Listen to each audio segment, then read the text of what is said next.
What is up everyone? Welcome back to our channel, Diary na Langga. I'm John Paul and today's video, pag-uusapan natin kung paano nga ba natin i-manage ang ating mga kaperahan and how to keep our daily budget. Handa ka na ba? Kung ganoon, meron akong baong 5 tips na siguradong makakatulong sa iyong financial life. At isi-share ko din sa iyo ang 2 secret tools na ginagamit ko in managing my finances and keep my daily budget. Kaya, importanteng panoorin mo ang buong video na ito at wag ka mag-i-skip. Pero bago tayo magsimula, kung subscriber ka ng channel na ito, maraming salamat po. At kung hindi ka pa subscriber, baka naman, kemputan mo lang ng subscribe, kaya gawin mo na. At sa channel na ito, bibigyan kita ng maraming libreng tips and life tricks for self-improvement and self-development na siguradong mapapakinabangan mo. Wala nang paligoy-ligoy pa, kaya tara! Magsimula na tayo. 5 tips on how to manage our finances and keep our daily budgets. Number 1, track your income and your total spend. Importanteng malaman kung magkano yung income mo at yung mga payout dates. At make sure na alam mo kung magkano yung gross income mo or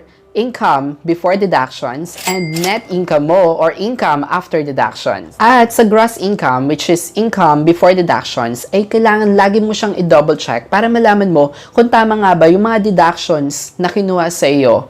At make sure dapat na accurate yung net income mo. At once na nalaman mo yung accurate net income mo, make sure na sasakto ito or sobra sa magiging total spend mo for that entire period until your next payout date. Let's say for example, your payout date is every fortnightly or every quincenas. So make sure that your total spend is within 15 days as well until your next date of your paid out. And just in case, pwede ka rin mag-allot ng isang araw, so instead of 15 days, you can make it 16 days for your total spend. Number 2, always check and match your balances. Lagi mong i-check kung magkano yung balance mo everyday. Sa pamamagitan ng pag-check mo ng balance everyday, malalaman mo kung magkano nga ba yung nawala sa'yo on that entire day. At sa pamamagitan rin nito, malalaman mo kung kailangan mo bang limitahin o kailangan mo ba mag-budget on the next day. Meron akong alam na formula na pwede mong gamitin sa pag-calculate ng balance mo. So, you can compute your balance using net income less your total spend equals balance. And make sure na match ito sa actual balance mo, including your cash on hand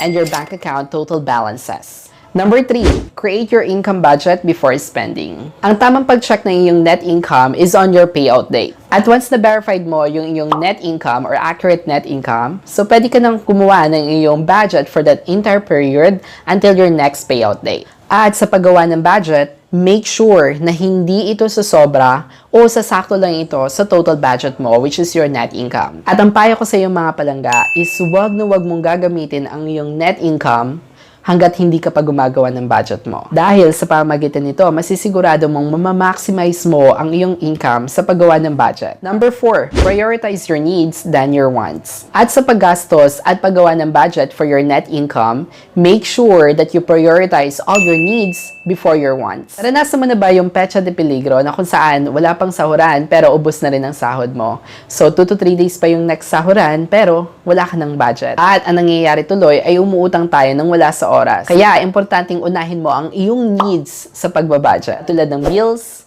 daily expenses, foods, savings, tithes and offering, and hygiene personal expense. At after mo may isulat yung mga needs mo, saka mo i-consider yung mga wants mo o yung mga luho natin. At kapag hindi nakasya yung natitira mong budget for your wants, let's say for example, gusto mong bumili ng relo. Pero, doon sa computation mo ng needs, hindi sapat yung natitirang budget for your wants. The best thing na gagawin mo is pag-ipunan mo na lang. For example, kalahati ng price ng relo is ngayong payout, and the next payout is yung kalahati naman ng amount ng relo. At para next payout, mabibili mo na yung gusto mong relo na hindi mo nasasakripisyo ang iyong needs. Again mga palangga, take note of this. Wag mong isasakripisyo ang needs mo sa wants mo. Number 5, create your daily budget and track your daily spend. Isa sa mga isusulat mo sa iyong needs ay yung daily budget mo or your daily allowance mo. Nakalagay yung iyong magiging budget sa bawat araw. Let's say for example, you will allot 3,000 pesos for that entire period until your next payout. So let's say for example, every quincenas or fortnightly yung iyong sahod. So magiging computation nito is 3,000 divided by 15. So ibig sabihin, every day, you need to spend only 200 pesos. Mahalaga ding i-track yung mga nagastos mo for this entire day para malaman mo kung na-hit mo ba yung budgeted allowance mo for this day. At para malaman mo din kung kailangan mo ba magtipid sa kinabukasan. Sa pamamagitan nito, malalaman mo kung saan na nga ba napunta ang iyong pera at hindi lang yung parang feeling na nawala na lang na parang bula. So yun na nga ang mga tips ko sa inyo para gumaan ang inyong financial life. Mag-review muna tayo bago matapos ang buong video na ito. 5 tips on how to manage our finances and keep our daily budget. Number 1, track your income and your total spend. Number 2, always check and match your balances. Number 3, create your budget according to your income. Number 4, prioritize your needs than your wants. And number 5, create your daily budget and track your daily spend. At para maging worth it ang panonood mo, isi-share ko sa inyo ang 2 kong secret tools na ginagamit on how to manage my finances and keep my daily budget. Tools to use. Number 1, planner or your notebook. Kung gumagamit ka ngayon ng planner, napakadali para makagawa ka na yung daily budget at para matrack mo ang iyong daily spend. Let's say for example, today is February 22 and your budget for this day is only 200 pesos. You can list all your expenses doon sa planner mo for this day and limit your budget for 200 pesos only. At kung wala ka namang planner, walang problema kasi pwede kang gumamit ng kahit anong notebook.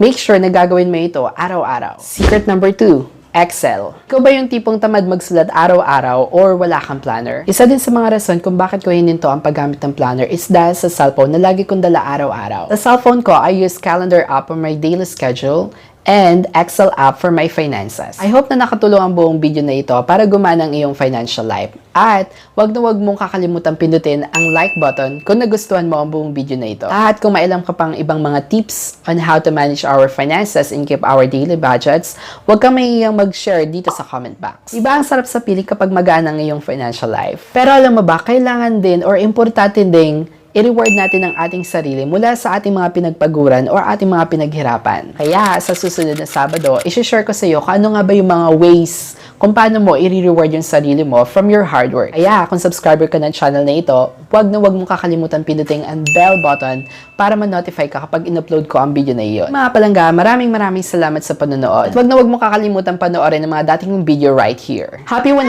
subscribers na pala mga palangga. At kung gusto mo ma-shoutout sa next video ko, message mo lang ako at mag-send ka ng screenshot na gusto mong i-promote. Enjoy watching these videos mga palangga and hope you have a beautiful day and have a great life. Hanggang sa muli, paalam!